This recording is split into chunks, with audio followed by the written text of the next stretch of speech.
in Spanish. Anyone who would prefer not to have their face recorded, I'm not sure how much this shows up, but please feel free to turn off your video. Welcome to Legal Tools to Integrate Cooperative Principles in Your Organization, Culture, Structure, and Documents. We're so glad to have you.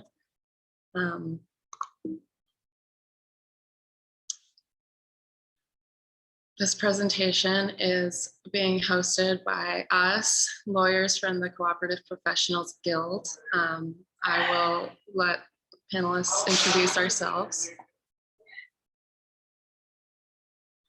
Starting with Kathy.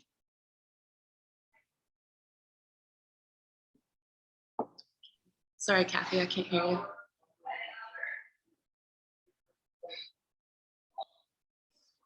Okay, so hello, I am a cooperative business attorney in Massachusetts. I have worked for many decades with conventional businesses, and I've been delighted in the last few years to devote myself to cooperative work, and in particular to become affiliated with the Sustainable Economies Law Center. Thank you. Hi, I'm Terry Lewis. I am an attorney and a proud member of the Cooperative Professionals Guild. I have dealt with cooperatives my entire professional life, which spans more than 40 years, in a variety of settings and circumstances. And I am pleased in my semi-retirement to be working with the Center for Community-Based Enterprise in Detroit, Michigan, which is where I grew up, and continuing to network with cooperatives of all kinds across the country. Thanks. Paying. Hi, my name is Payang Difong. I am a fairly new cooperative law sustainable economies law attorney. I am also very pleased to be a SELC Sustainable Economies Law Center Fellow, as well as a member of the Cooperative Professionals Guild. I was pleased to see a couple of our members join, like Ricardo and Faramarz in the room. So, to be presenting with some of my colleagues here today. I'm based in Washington, DC, also licensed to practice in Minnesota and California. I look forward to this session with you all. Paola, would you like to introduce yourself? Thank you.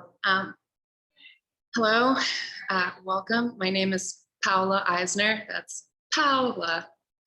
I'm an attorney, a co-op attorney licensed in California. I work with Therese Tuttle at Tuttle Law Group.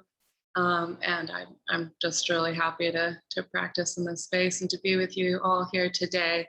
As we mentioned, this session is being hosted by the Cooperative Professionals Guild and the four of us as attorneys in that guild. If you are the Co-ops Professionals Guild, the Cooperative Professionals Guild is a group of cooperative lawyers and accountants who cooperate and learn together and share information as part of this group. If that sounds like your kind of space, please, you're welcome to join us at professionals.coop. The link is at the bottom of this slide. All right, Kathy, for a short introduction.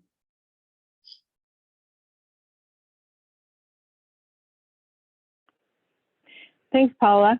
And welcome and thanks to all of you for joining us. We are delighted to be here with you and breaking the Co-op Law 101 mold a bit today with a somewhat different approach to our presentation. We hope you got the message about our change in presentation topic, and we hope you'll stick with us. We know many of you are knee-deep in legal business and even philosophical questions. And by way of answering those questions today, we're going to step back from the nitty-gritty to recommend a self-help framework for decision-making that we hope will help you ask and answer better questions in better ways for yourselves.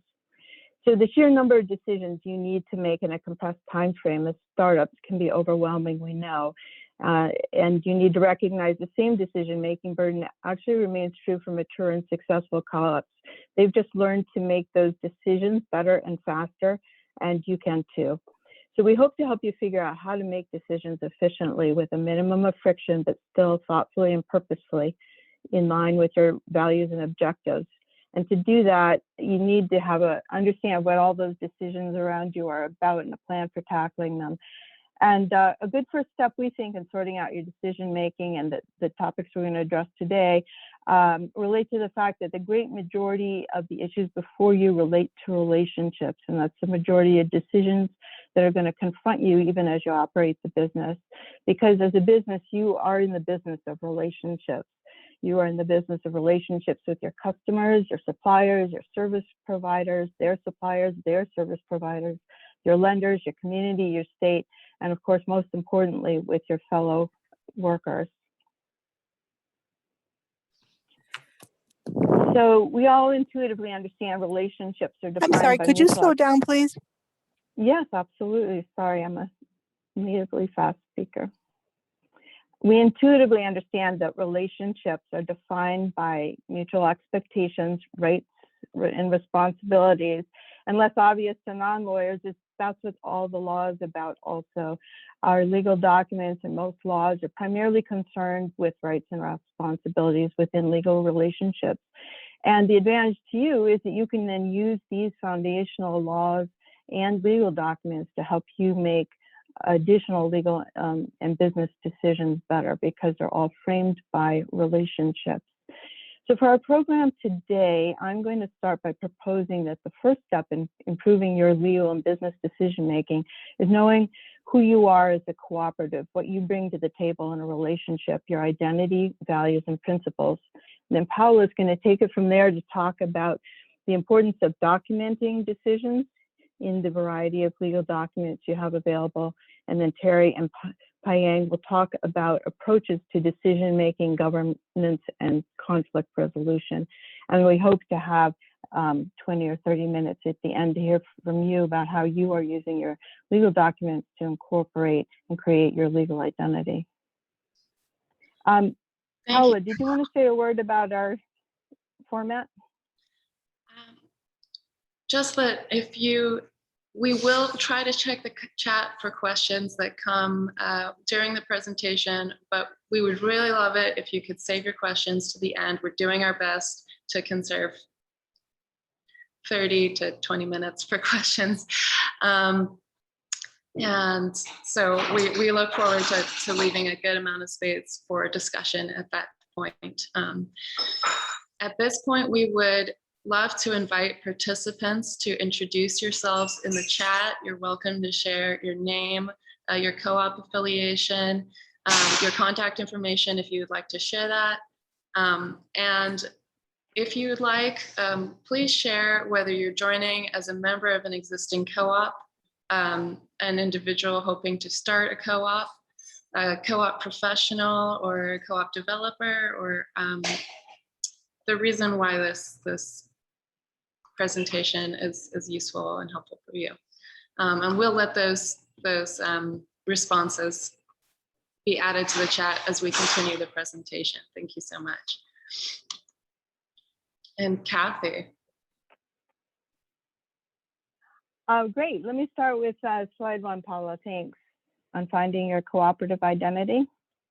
Yes. So I'm going to reference Mondragon a few times. So for the benefit of those who may not be familiar, I'll just briefly introduce Mondragon to you as being one of the world's most successful and large worker co-ops. They're located in the Basque area of Spain. Were started in the 1940s by a priest in the Catholic Solidarity tradition. And they now consist of last count, maybe about 100 different cooperatives or federation that involves about 80,000 workers, I believe, and something like 11 billion in sales. Very successful, largely manufacturing organization that has set a lot of precedent we'll be mentioning later on. So Mondragon uses the phrase cooperative DNA to describe the principles and values that exist in cooperative organizations that distinguish them from other types of organizations. I think this is a great metaphor on many levels, although we're going to be using a lot of metaphors that deal with growth and building. But to stick with this one for a moment, We looking at the slide to illustrate the fact we're all aware that science says that 85 to even 99% of our DNA is the same as many other animals. Nevertheless, we recognize that even that small difference in our DNA creates tremendous and significant differences. And obviously, we have no trouble distinguishing a human from a mouse. Similarly, 85% of your co-op DNA is likely to be the same as most conventional businesses. So what's important for you is to determine what is the other 15% of your co-op DNA that makes you distinctly not a conventional business. Will others be able to recognize you as the co-op you are? And will the co-op differences you create for yourself help you become the better business species you hope to be? So defining that cooperative identity and that cooperative DNA for yourself comes from the choices you make about your cooperative purpose. Why are you choosing to be a co-op? What are your cooperative values and what are your I'm so sorry, principles? Kathy. Could you like breathe between sentences or something? Oh, This is being recorded in Spanish also. Thank you for reminding me. I'm so sorry. Do you need me to pause here for a moment? So No, go ahead. Next slide, please. So what you see here is a statement on cooperative identity from the ICA. The ICA is an international organization of cooperatives formed over 130 years ago that now facilitates cooperation among its 318 cooperative members from all cooperative sectors in 112 countries. And in 1995, the ICA distilled the long wisdom of all their members into this statement of cooperative identity that includes a definition and the 10 values you see here. It's worth unpacking this definition, these values, deeply yourself in conversation with each other. The key takeaway is that cooperatives are uniquely people-oriented and member-centric. Members are the heart and foundation of all cooperative enterprises as owners, workers, directors, and managers. And it's this commitment to multidimensional membership, participation at all levels, that has led one leading cooperative consultant to dub cooperativism as solidarity as a business model. And it's one of my favorite expressions of cooperative identity. Next slide. The third element of ICA's statement on identity, and these three elements form a cohesive whole, are the 7 cooperative principles shown here. It's important to understand that these are just the short titles of the principles. I often see these repeated without context, so I want you to be aware that ICA supplements these with 120-page guidance notes on cooperative principles that really explore these topics in depth, and they're much richer than they appear from the few words that are used to title them. But what ICA explains as well that often doesn't get conveyed when you see just this list is that these are meant to be living, breathing documents, the interpretations of the principles, as are the principles themselves. And ICA guidance on this says that these principles are to be used to operationalize your co-op identity in the context of the terms of the social, economic, and cultural aspirations in which your enterprise works. So these can't simply be repeated. They need to be understood and applied. And let's see. The other important thing I want you to point out about principles is that oftentimes principles are not understood for what they are. They're far from being platitudes. They're really designed or should be used as decision-making tools, which is why we're making the point of bringing these up in this context of legal decision-making. I'm going to just paraphrase something that a non-co-op company CEO has said about this, which is that core values may or may not be actionable, but guiding principles, on the other hand, should be inherently useful and actionable. They should guide the company and staff through tough times and tough decisions and be a beacon in the decision-making process for everyone. So if you write your principles in a way that's useful to you in your context, they will eliminate tough decisions and discussions that can take up a lot of company time. Next slide. So here are the Mondragon principles. Mondragon principles, I've only shown you the ones that are significantly different or supplemental to the ICA principles, but these are another great expression of cooperative identity. And unlike ICA principles that reflect the consensus of cooperatives in many sectors, the Mondragon principles squarely reflect its commitment to worker co-ops and the belief that the needs of labor are preeminent. And this is in fact expressed in its principle number 3, which I will read a little elaborated version of, which is labor is the principal means by which human beings transform nature, society, and themselves, and hence labor should govern the enterprise and the distribution of wealth the enterprise creates. So this is significantly different than ICA principles, and there is no analog. So again, this is an evidence of context-based principles. Definitely a set of principles you should explore. And I do want to point out that Mondragon principles have been adopted throughout the US. In particular, the United Steelworkers Union has launched a cooperative union development plan, and Mondragon principles are being used by the Cleveland Evergreen Cooperative, Chicago's Austin Polytechnica, Madison Union Cab, and others. So you have a rich assortment of peer principles to draw on, as well as an invitation to write your own. Kathy, in addition, the interpreter has asked again that there's a little bit of slowdown because they are not able to keep up. Yeah. You should also know, Kathy, that you're at 10 minutes. Thank you. One of the most important decisions that you can make regarding your principles is whether you view these as what I call an ice cream cone or a cake. Are these principles that you can pick and choose from and select what applies, or are these so integral that they need to be baked into the same cake together? I will point out there's lots of different opinions on that. Principles are subtly linked, and when one is ignored, all are diminished. And the cooperative should be evaluated on how well they adhere to the principles in entirety, and that the principles don't stand in isolation from each other and support and strengthen each other. The best truth of that statement is Mondragon itself. They totally embrace the unity of the principles, and I think fairly conclude that that is the basis of their great success. Next slide. So now that we've talked about what you need to do and think about to bring your co-op identity to the table in making legal decisions, we can turn to the law and see what the law has to contribute to the concept of your cooperative DNA. The law does not define a cooperative.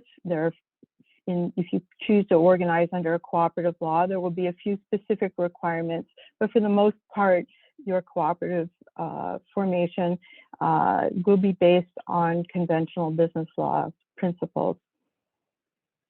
There are two types of laws to be aware of. So I've just talked about the public laws. Those are the laws written by legislative bodies from towns, states, and federal governments. These are the basis for the incorporation laws.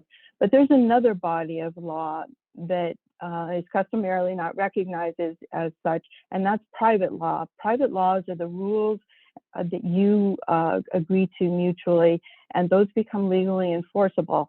Generally, you might call them contracts. And while nobody's intention is to go to court, they're legally enforceable in a court.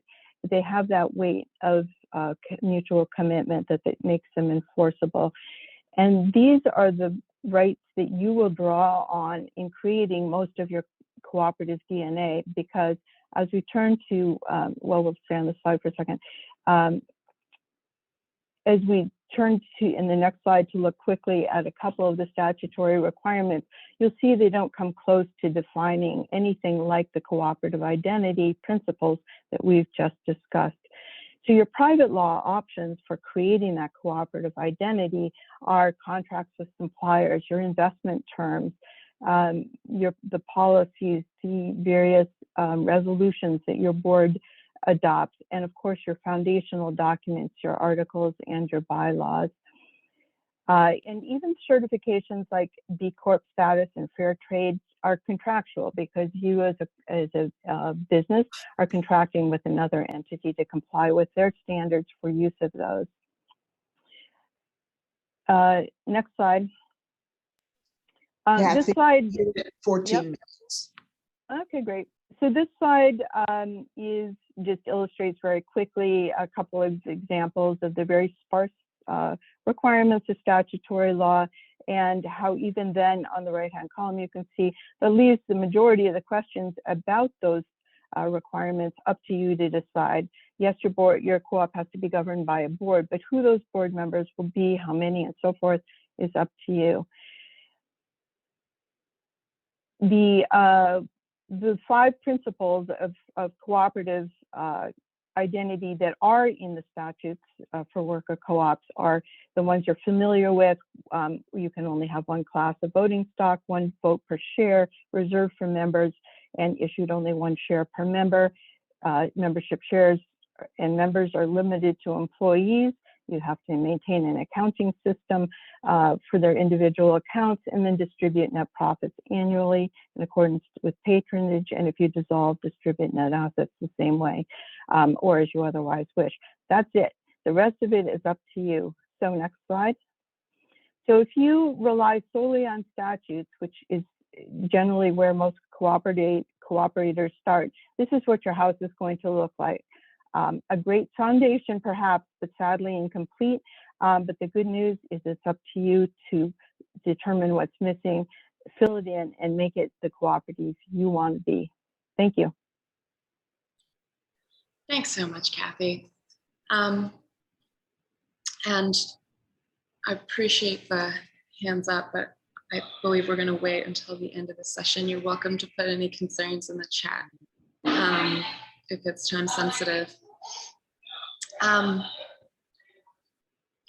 So that's a great overview of why we're having this discussion today. And we'd just like to take a second to reflect on what the principles mean to you. What is your cooperative purpose? Why have you chosen to be a cooperative, or why do you want to be a cooperative? What are the principles and objectives that define you? We're so glad to have 51 participants here right now. So we won't open for discussion, but what we will do is give you a space to self-reflect with some great quantitative information through a star voting session. Star voting is a system of ranked voting, and it'll give us some great information about you're able to rank the importance of each principle from 1 to 5, 1 being less important, 5 being more important. All the same value to you, whether low or high, you can mark that too. And then we'll get information on what the most important principles are, or whether it's more of a tie. So if you are able to go to the link on your screen, 1 minute to take this online quiz and reflect about the importance of each principle to you. And Terry, if you'll let me know when. I will, but really Paula, put the link in the chat so people can actually click on it. Fantastic. Copy it. There you go. Matt, thank you. Thank you so much. And if we have a chance at the end of our talk to look at these results and discuss them, we will, but we'll see if we get to it.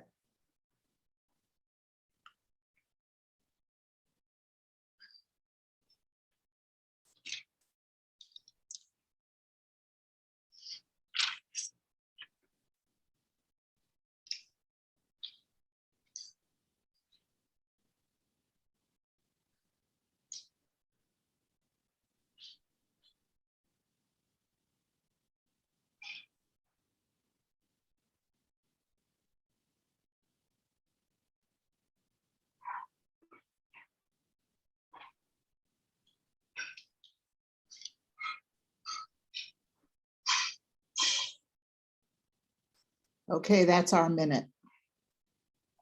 All right, I hope you had a chance to reflect, and we may have an opportunity to discuss this at the end. Okay, so hi, my name is Paula. I just have a few slides for you here, and what I would really like to share with you is the tools that you have for self-governance in a cooperative.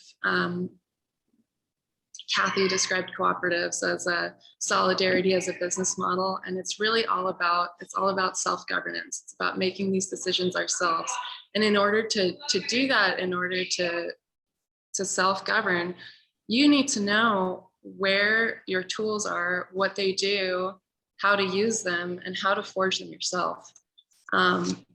So there are two types of documents that will form the basic legal structure of your cooperative. There's formation documents and policy documents. I'm using the analogy of a house to kind of give you a picture of what each document will do. So you see the first document on the top left, the formation document, the articles of incorporation. This is kind of like if you're building a housing co-op, and you have a plot of land where you're planning to build. The Articles of Incorporation is a required document where you let the government know what you're building and where. And let me just disclaim, I'm a California attorney. This is true for California co-ops. If you're a different entity or a different state, this might be slightly different, but it's the same basic idea. So you got your Articles of Incorporation. This is mostly public law. This is mostly requirements stated in the laws that apply to cooperatives of what you need to tell the government about the co-op you're starting to build. The second important formation document are the bylaws. What are bylaws? That's a strange word. Actually, the history of the term bylaws is very straightforward. It's the laws of the by. The by or the burr is the name for a hamlet, a small town in Norway, in Old Norse. So by laws, historically, this is a self-governance document where you describe how you will govern yourself. This is kind of like the wooden frame of a house. It gives you your basic structure that everything else will be built on. This describes the fundamental features of the cooperative, its purpose, its structure, including what kind of co-op, who are the members, if there's additional classes, who makes decisions and what's required to make those decisions, how resources are allocated, and sometimes commitments and obligations of the co-op to the members and the members to the co-op. The membership agreement. The membership agreement to me is kind of like handing a potential member the plan of your house. This is what it looks like. This is what it does. Here's where all the pieces are. And it's a contract between a new member and the cooperative, and also includes both legal requirements and defaults, and also additional information and information that's specific to the cooperative that you will add or can add to that document. On the other hand, policy documents are optional documents that you can use to agree as a cooperative on the specific processes you will use to make decisions and how specifically you'll run the cooperative. So as you can see, you might have the same wooden frame of the house, and your policy documents might make the difference between what the co-op looks on the left versus what the co-op looks on the right. And you can actually shift as you have a different structure, as you choose to use different decision-making processes without changing the fundamental structure of your cooperative. So it's actually useful to have documents that change in different ways so that you can keep that fundamental structure and still change as you grow and learn new things and adopt new processes. The policy documents are really useful for that. So really one thing that we recommend Paula? clients, yeah. I'm so sorry to interrupt, but I honestly think there's several participants that don't have themselves on mute, and there is just so much background noise, it's hard to hear, at least on my end. Okay. Part of that might be on my end, and I'll mute myself when I stop talking. Diane will take care of checking about other participants on mute, but we had a storm last Sunday that took down several trees near my home, and so I'm not able to use my usual Wi-Fi. So I do have some background noise on my end, but that will end as soon as my piece of the presentation ends. Thank you so much for letting us know. I appreciate it. So when we're looking at these different documents, what we recommend to clients, what we're looking for is a balance between flexibility for the cooperative and creating a sturdy foundation and framing for your cooperative. So when we're thinking of including the principles in our cooperative documents, we both want to have the flexibility, write something that's flexible enough so that we can make changes in our processes as needs require, while also protecting those so-called like load-bearing beams, the principles that really are foundational to our cooperative. Terry, how am I doing on time? I can't hear you, sorry. I'm good? Yes, you're fine. Fantastic, look at that. All right, so I'm gonna give you a few examples from some of our documents. And basically that the balance between flexibility and a sturdy foundation, you can make some of these documents harder to change and then include some of these principles in those documents. Often you might see, and I'll go back to the other slide, you might see like a higher voting requirements to change a certain part of the bylaws. You might see certain principles actually get added to the Articles of Incorporation, which in California require an extra step to change, versus policy documents, which often can be changed by a simple majority vote of the members. And that balance allows you to protect some principles that you think are important while also leaving in a lot of flexibility. And that's a decision that you're going to make based on that quiz we just took, which principles are more important, how you want to create the cooperative. Here are a few examples. So in this document, this is one of my Articles of Incorporation documents for the client. As you can see, there's not actually that much information grayed out. This document is mostly just legal defaults that we're required to include in the Articles of Incorporation as a reporting document to the government. We did not add much in terms of cooperative principles or anything specific about what this co-op is looking to do, because this co-op was in the beginning stages of development. They want to have the flexibility to decide together as the members who they are and what they're going to do. So at this stage, the purpose, and I'm using purpose statements as the example of how much or how little we can integrate the principles. Here, the only purpose statement we have is the specific information we are required to describe in the purpose statement for the government. And that's it. And then here are a couple of different examples. This is an operating agreement for an LLC type of cooperative by Janelle Orsi. This document was originally in Spanish. This is the original translation, or originally bilingual. This is the original bilingual translation.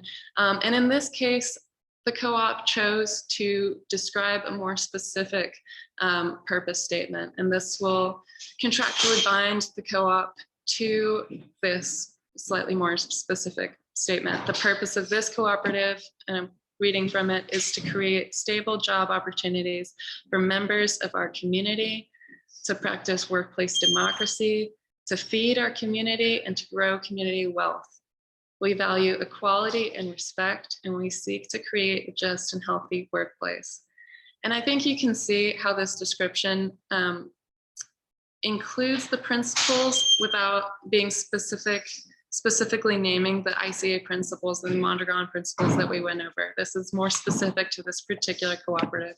And I have another example of this here in this, this third document. This is from Thomas Beckett. In this case, the co-op described their purpose as a triple bottom line.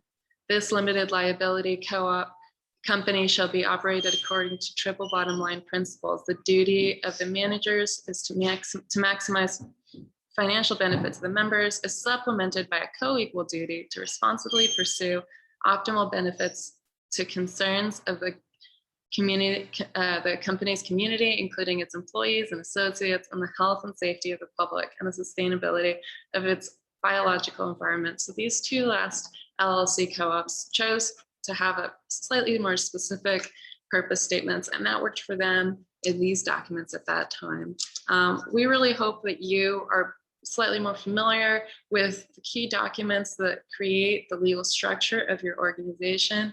All of these documents have a large aspect of this private law, contractual nature, which means that you are creating what this co-op is, what you do, what your commitments and obligations are. And it really is, it's really, in the cooperative space, this is about self-governance. This is about making those decisions yourself. And we hope you feel more comfortable with where to do that. Thank you. And I'm going to pass this to Terry. Thanks, Paula. Paula created the framework upon which everything I'm going to talk about should be hung. But I'm not going to talk about enterprise decision-making, starting from that framework and working downwards. I'm going to start from the bottom and work my way up, leaving it to you and your co-op to make the ultimate decision as to where in your legal documents to set forth various decision-making processes. I am going to continue clearly to outline the difference between formation documents and policy documents as locations for decisions. I'm also going to say now that there's a difference between creating a cooperative entity as an LLC, limited liability company, and as a corporation, which may have specifics that are different, and they call their formation documents different things. Okay, so what am I going to talk about? I'm going to talk about what kinds of decisions get made, who makes them, the worker, the team, management, the worker owners, who votes on decisions, and how decisions are made. So, operational decisions. In terms of individual workers, each individual worker has a set of tasks, and they're outlined possibly by the organization. They might be outlined by the individual worker. It's thought through certainly by the individual worker. The steps are decided upon by the individual worker. As long as the task outcome is accomplished, it's entirely that person's responsibility. But people don't often work alone. They mostly work in teams. And within team making, decisions have to be made by the team group. And finally, in terms of bottom line operational decisions, there's a whole lot of project management that takes place. There are logistics issues. There are groups within the enterprise that do specific things within the enterprise that add up with the stuff that gets done by all the other groups to the organizational outcome that the organization as a business is trying to create. Then there are strategic decisions. By the way, all of those operational decisions, if they are governed at all in your cooperative documents, are in your policy documents. They should never be in your formation documents. When you get to the realm of strategic decisions, that's where the line needs to be drawn. There are large-scale operational decisions. Logistics of the organization, finance, for the organization in terms of who to borrow from, when to borrow, day-to-day financial decisions, what vendors to work with, what customer groups to work with. That kind of large-scale operational decision is still an operational decision and doesn't begin to come into the realm of your formation documents. But the minute you look at enterprise strategy decisions, that's where the line is drawn. The enterprise also makes strategy decisions, but there are more issues of policy. And this is where we begin to talk about governance. In addition to the enterprise strategy decisions, which are probably going to be in your operating agreement or your bylaws, depending on whether you're an LLC or a corporation. You want to go back, Paula?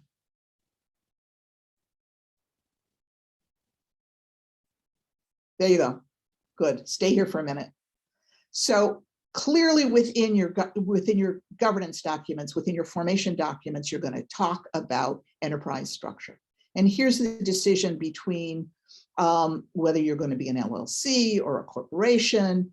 You're going to operate on a cooperative basis either way, but there's one important decision that needs to be considered, and that is whether your workers are only going to be owners and are only going to work in the enterprise as owners, or whether they're also going to be employees.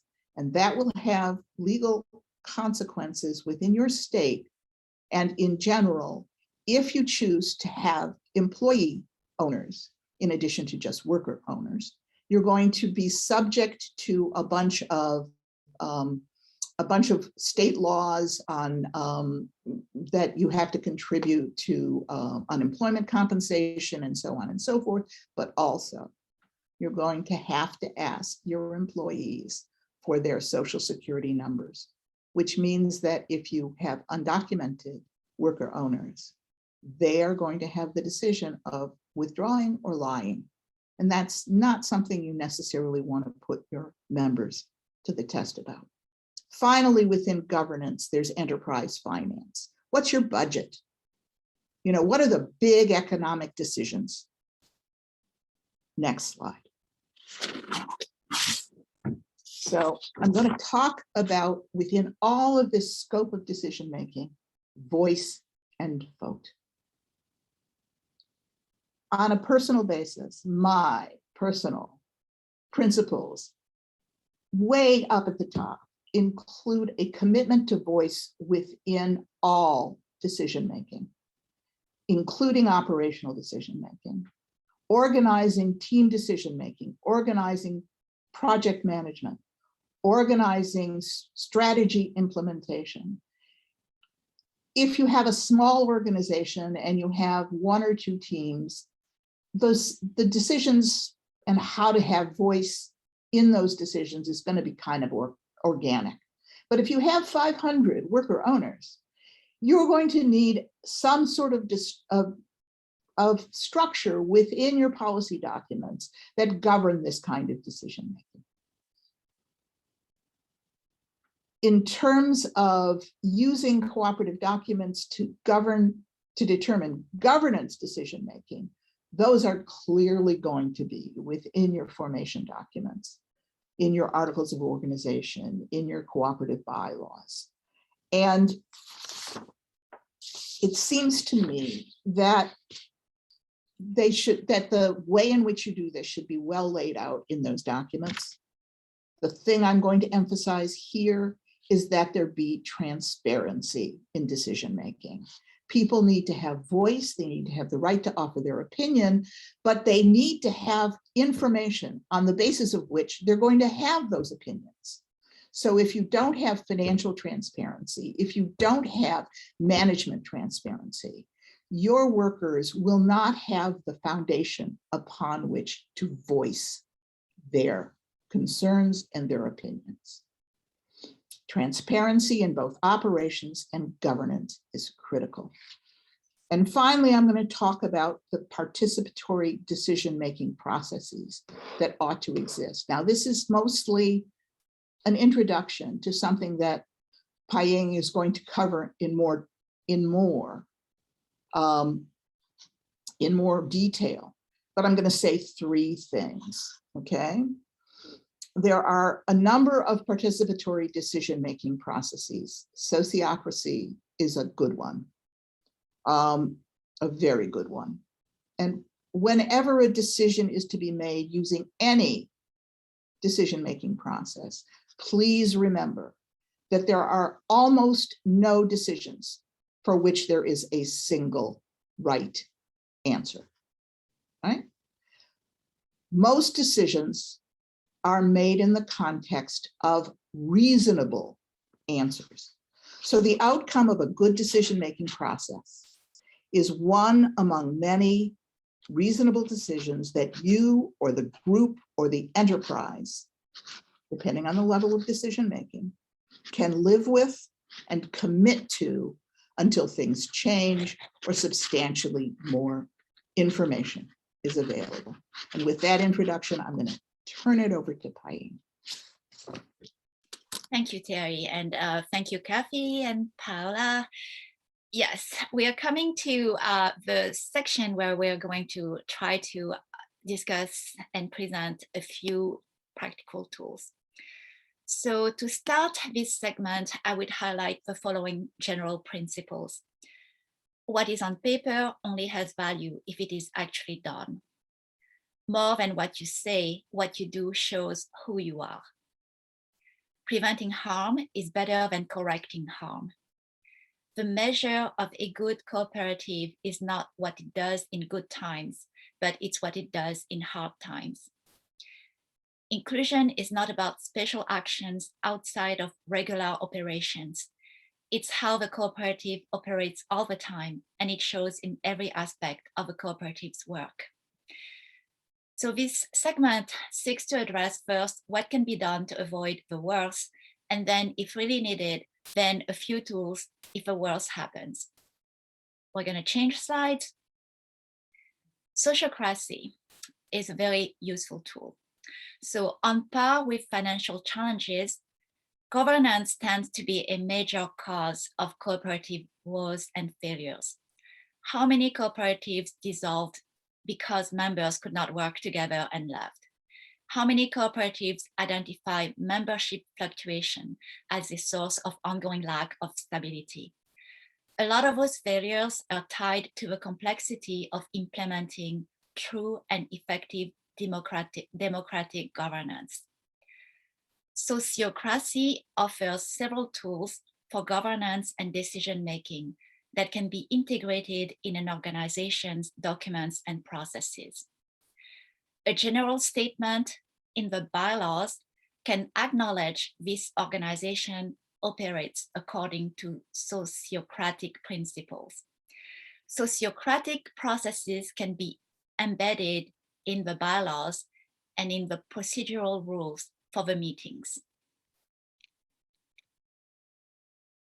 So there are 4 key elements to a sociocratic system that consist of the concepts of circles, double linking, proposal processes to reach consensus, and good enough decisions. Democratic governance is concerned with equal participation and equal decision-making power. However, anyone who has been part of group processes knows that collective decision-making and collaborative action are very difficult processes, trying to bring together different opinions, personalities, and values. Sociocracy offers some tools to facilitate those processes. The concept of circles distributes different tasks into different containers of ideas and people who seek to achieve specific aims, meaning to serve different functions. Each circle is given a specific sphere of authority for action and related expenditures that derive from the circle above it. A top circle may be the container where all circles converge for coherence and coordination in actions and decisions for the whole of the organization. The concept of double linking means that one person from the lower circle represents the lower circle at the top circle, and one person from the top circle represents the top circle at the lower circle. That double linking supports the circle's ongoing coherence and coordination. The concept of making proposals to reach consensus in decision-making implies two distinct processes. First, the decision to be made must be articulated in a concrete form that is actionable, meaning the creation of a proposal. Second, once the proposal is formulated, it goes through a step-by-step process that ensures that A, the proposal is understood through clarifying questions, B, that the proposal leads to a logical choice and not an emotional response through time for reactions, and C, opportunities are provided to reword the proposal to match the opinions and needs of all participating decision makers. The concept of good enough for now acknowledges that a proposal may not perfectly meet the needs of each participant.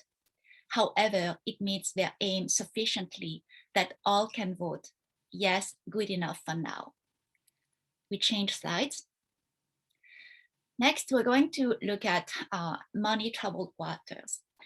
No matter how well intended, close to each other or idealistic cooperative members might be, money, as with family and friends, remains a sensitive and difficult matter to discuss and share. Cooperatives' search for equitable ownership and equitable profit sharing opens the door to many challenging money-related decisions. How much is a fair membership share price? How much equity can you require from founding members? What is a fair compensation structure? All of those questions often involve sensitive and difficult conversations and decisions among members, whether the cooperative has very little or a lot of money.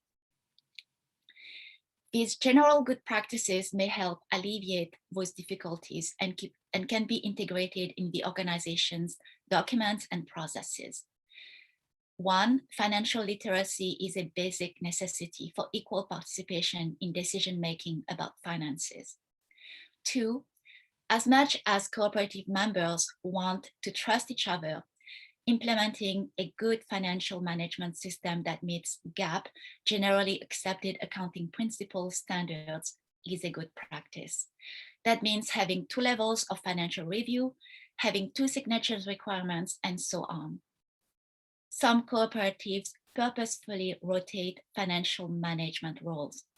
That is a good way to train all members on financial management and ensures transparency and accountability.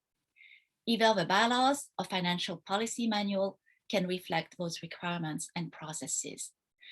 3, looking at existing models is very helpful to compare options and learn about possibilities. For example, the MIT Fair Compensation Calculator is a popular tool among cooperatives that can be tailored to their members' specific circumstances. Asking other sister cooperatives what their best practices is also very useful. Finally, 4, it might be helpful to contract for or barter facilitation services to better manage those delicate internal discussions and decisions. We're changing slides. Another area to address would be language access good practices. Language access is the foundation for democratic participation and governance. Good communications are the foundations to good working relationships.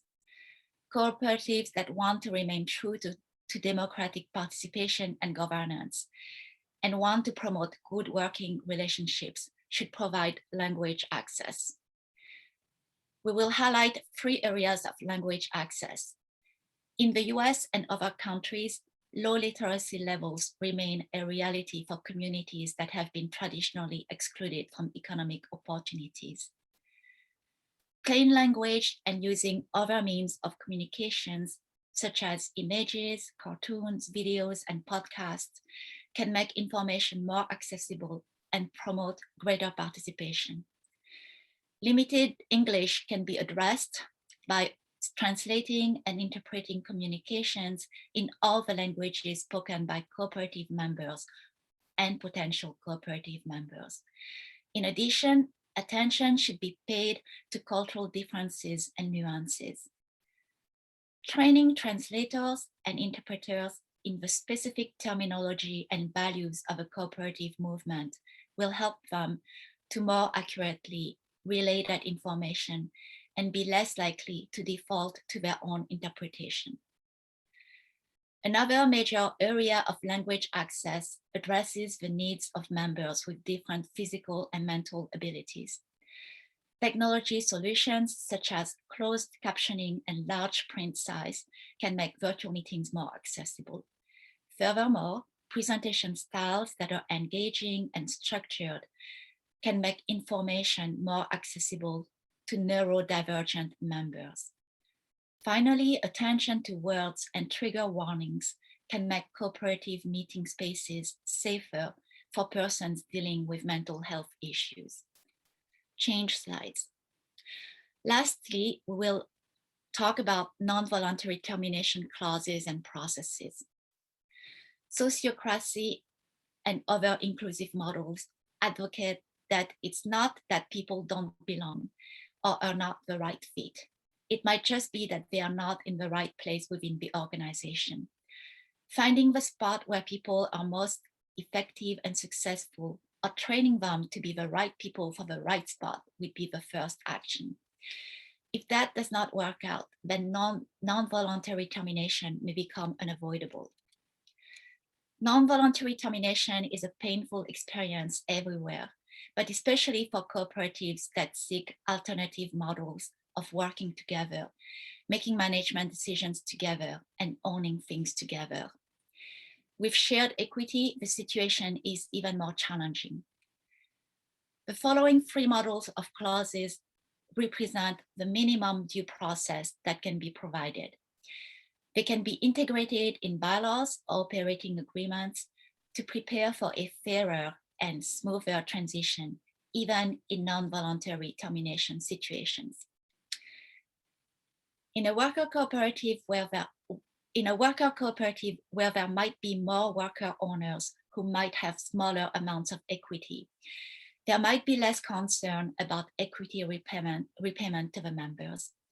Therefore, the SELC, Sustainable Economies Law Center model bylaws only address the due process for the non-voluntary termination. It provides for a 15-day notice and the disclosure for the reason for termination. It offers the opportunity of a hearing that must be requested at least 5 days before the termination becomes effective. The suspended member should be paid pending the effective termination. In a worker cooperative where there might be a few number of worker owners who may own large amounts of equity, the SELC model operating agreement devises a plan to delay and incrementally repay the equity of a departing member over a period of 5 years with interest. This prevents financially damaging the worker cooperative. Finally, in a cooperative where there may be a sharper division between a management team and the rest of the workers, such as in cooperatives with an employee stock ownership plan, ESOPs, a unionized cooperative model could be available. This would follow the usual union workers' rights protection process. A collective bargaining agreement may set the rules for termination. It would typically include a negotiated grievance and arbitration process. There might be a workers' bill of rights included. This concludes my presentation.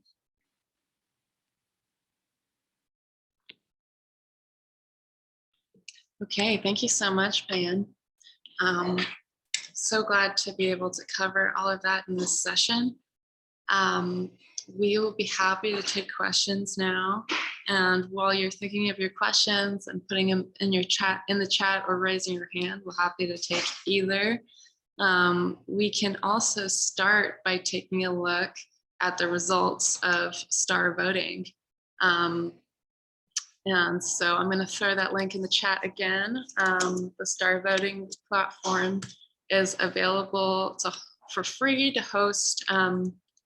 You can host elections like this online for free, and it's really a fantastic tool for creating a better system of voting, ranked voting. So when I look at the results, you can pull up the link and look at and click show results, and then you'll see what I see on my screen, which it shows up mirrored. And I'm seeing that just in terms of total points, interest and concern for community is the highest principle. But when you look down at the runoff phase, which is really the additional value provided by ranked voting, you see that there's actually a pretty equal value for both concern for community and democratic member control, but that in general, there was not really a high level of preference between the principles. When you take,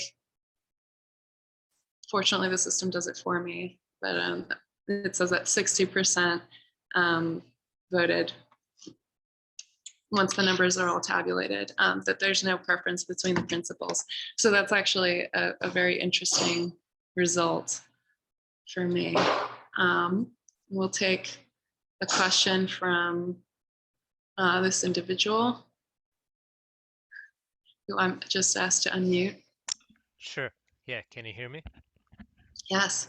Yeah, okay. Thank you. Ron Garcia Fogarty with Tilde Language Justice Cooperative. We're based in North Carolina and DC and Colombia. We have members in a few different places. So my question was about open and voluntary membership, and I think somebody else in the chat also asked about this early on.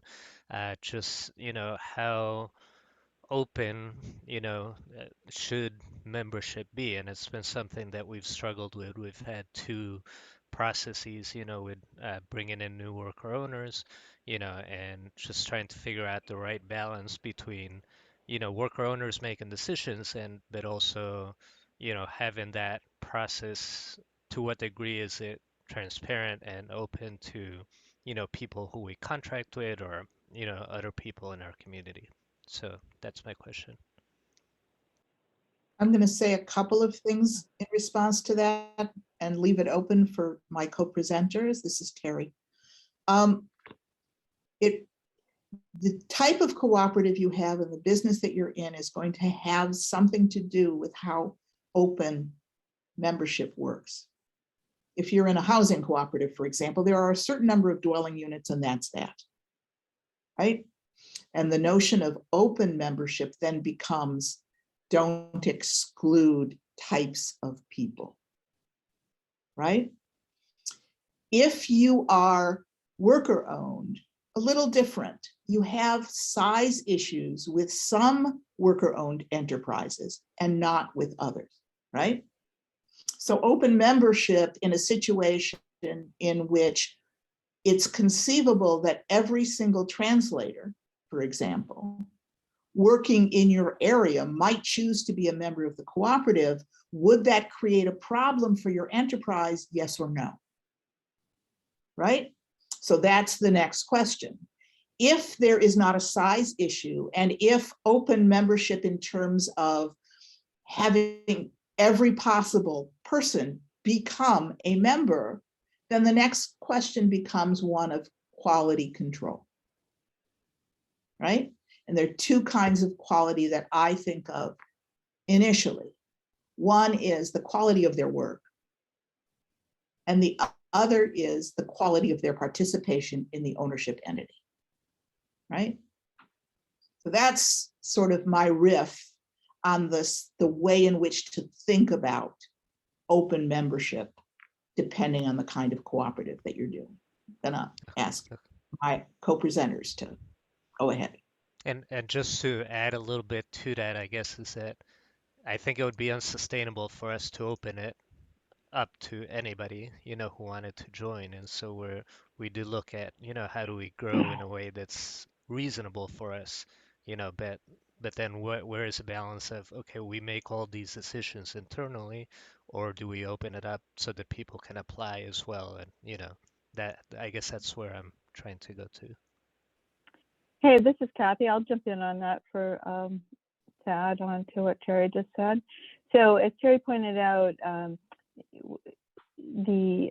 let me give you the full phrase. I was trying to put this in the chat, but I'm not able to copy and paste for some reason.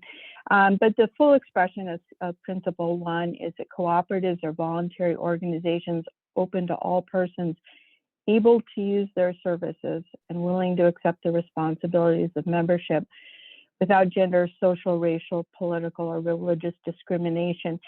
So there is the condition in there, able to use their services and willing to accept the responsibilities of membership, which go to what Terry explained.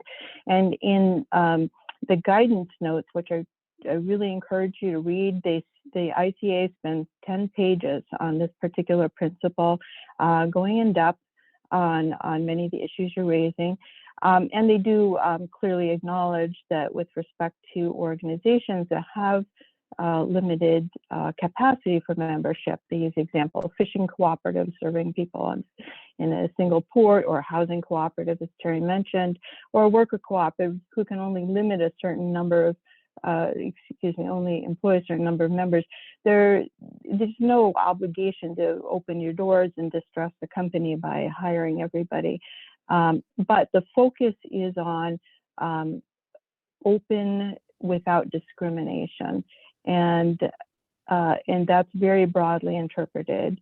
And voluntary it means that members have the right not to join, which is also a little bit controversial because many co-ops are experiencing situations where people who are eligible for membership are choosing not to join, and the termination of those people may seem inconsistent with the principles. But anyway, these issues are explored in quite depth, and very interesting discussion in the guidance document, which I'll try to get into the chat as a link. Yeah. Paula, were you going to answer the same question? No, I wasn't. Oh, okay. I was going to get to one of the questions in the chat, and I realized that we have one hand raised and then another question. But at least I'll follow up with Andrew's question about LCAs and the types of legal structures that cooperatives can take. So one of the, I guess, one of the things to understand about cooperatives formation is that the basic choice is to choose to actually incorporate as a cooperative, and there are statutes that are available in most states that allow to register as a cooperative. So whether as an LCA, a limited cooperative association, a cooperative corporation, or usually those types. And then the other thing that happens is that you may choose a specific legal structure that is not quite called a co-op, but you may also elect to just act as a co-op.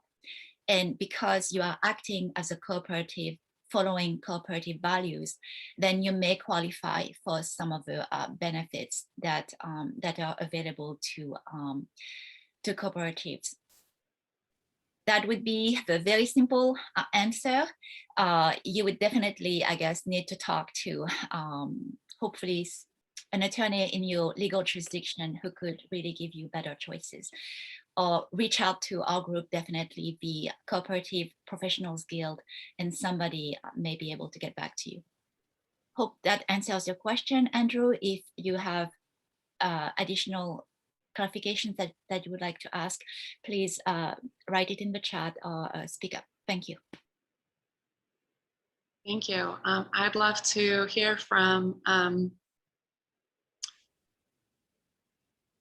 Alexandra Seaman, who's had their hand raised. Yes, hi. Thank you so much. I was wondering, Terry, it came up during your part of the presentation, but if you could speak to the difference between employees and worker owners. Okay, yeah, I saw your question in the chat. The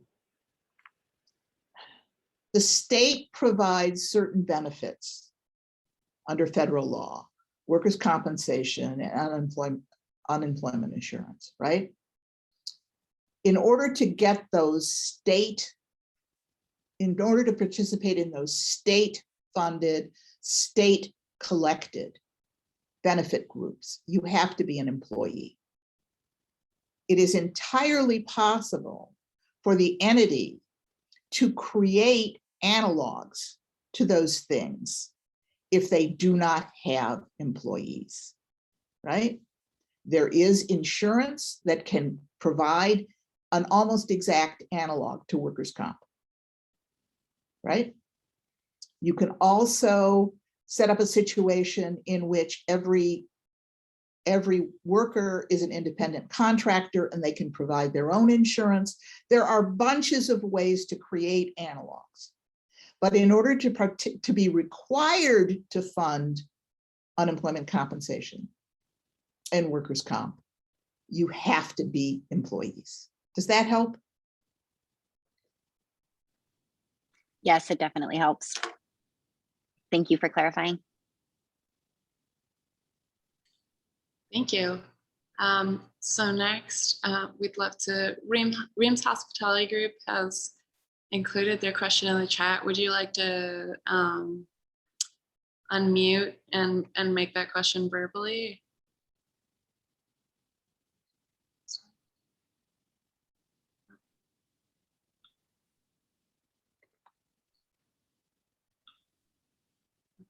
If not, I'll just read it out. Terry, does the difference between worker owners and employee owners include that only employee owners will receive certain state benefits like employment insurance and paid family leave? This seems connected to the last question. Yeah, I think that's exactly the last question, and I think I answered it. I hope I answered it. Fantastic. In that case, Ron Garcia. I asked my question already. Okay, fantastic. Terry, I am sorry, a follow-up question just surfaced for me. Sure. So if you went the route where there are no employees, just worker owners, they're not worker owners right at the offset of working with the group, are they? No, they might be independent contractors at the outset. Okay. And have a probationary period. Okay. Thank right? you. And then they would become, if they were voted in, depending on how you decide to make worker ownership work within your organization, after that probationary period, they would become members, i.e. owners. And you can cover both the probationary period and the worker ownership period, depending on how you arrange your analog to the state provided benefits. Great. Do we have any additional questions? We still have about 8 minutes. If there are no questions, the panelists, we were thinking that we would love to hear best practices from different co-ops, because obviously this is a field where each cooperative can really tailor, and create its own culture. So being able to share good practices would be wonderful.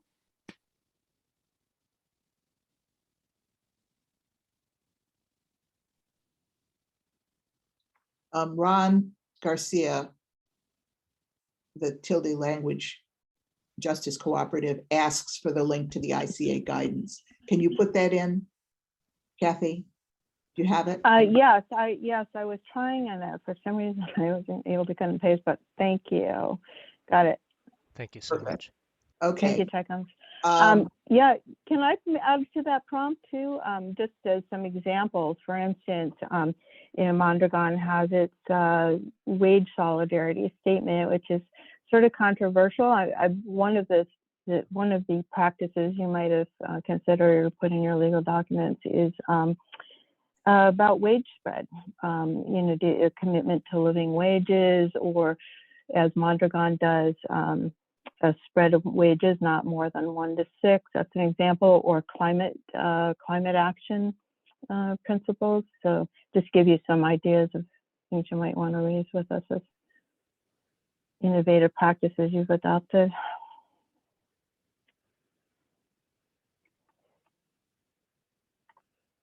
I'm going to talk about sweat equity. And I'm going to say that a lot of startup cooperatives, workers, and especially worker cooperatives, get started with uncompensated efforts on the part of founders. And equity in dealing with that uncompensated effort to found an organization that distinguishes the payback of that to a forever equity stake in addition to one's ordinary equity stake is something that you should seek to avoid. We have had at C2BE a chance to work out what worked for a particular organization that got a lot of uncompensated effort in the initial formation. And the first thing I'm going to say about it is that that compensation for that might be some sort of equity stake coming out of net saving, but it should have a specific amount that accrues at whatever rate it accrues, but doesn't necessarily have a specific payout when the organization doesn't know how it's going to pay out, because otherwise it's taxable, right? So avoid that.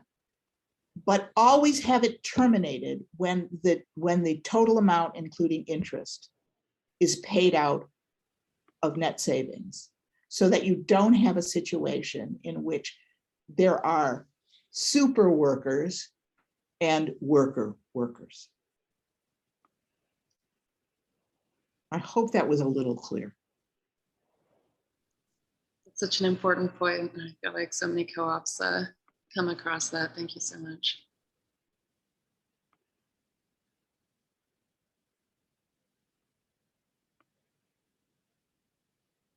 Melly raised hand.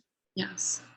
Hi, I'm Melissa. I'm really new to the cooperative movement. I own a LLC, and I was wondering, I kind of missed this part, came a little late, where you were talking about how depending on how you file your business in your legal jurisdiction will determine how you essentially form your co-op. Can you talk a little bit more about the LLC and the LCA that you mentioned? I'm not sure if that's clear. Sure. Well, okay. So LLCs and LCAs are different in the sense that a limited liability company is a fairly traditional business structure. It exists in most states. A limited cooperative association is a newer legal structure for cooperatives. It was created historically because in the farming sector, for example, it became necessary to, I guess, have cooperatives that were working on processing raw products. And therefore they needed land, they needed buildings, they needed heavy equipment, maybe vehicles. And therefore they had an intensive capital need to start their new cooperatives. So out of that, I guess they created this new business structure, which is a limited cooperative association. What is different about an LCA is that it allows for patron members who may have, a primary unified purpose that is based on their work or the type of services, products that they provide. But in addition to the patron members that are unified again, within a common purpose, you might also have investor members that may have nothing to do with the main purpose of the cooperative. So the LCA provides for that hybrid membership and the multi-stakeholder membership. In traditional cooperatives, you may not have so easily and so readily investor members that are part of a cooperative. Some cooperatives feel that it's not a good idea. I mean, the whole reason why cooperatives were started was actually to avoid capital being, in charge or in control. So there are ways to limit the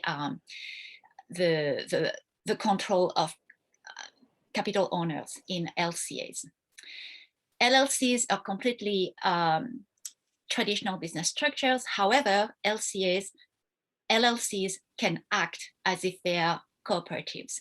And then if they act as if they are cooperatives, they may file taxes as a corporation that then may be eligible for tax benefits that cooperative corporations are eligible for. Hopefully that explains a little bit. Fantastic, great question. I'm sure that was helpful for more people. We are hitting our the end of our session, so I just wanted to say thank you for everyone who joined us today. I also want to say thank you to Thomas Beckett, who provided the language interpretation that's so important to us. And finally, want to again invite any co-op lawyers or co-op accountants who are not yet part of the Cooperative Professionals Guild. You're very welcome to join us. Can join our webinars and committees, and let's continue collaborating.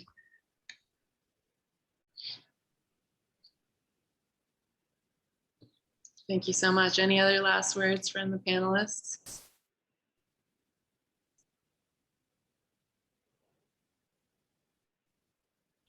Oh, thank you for being with us today.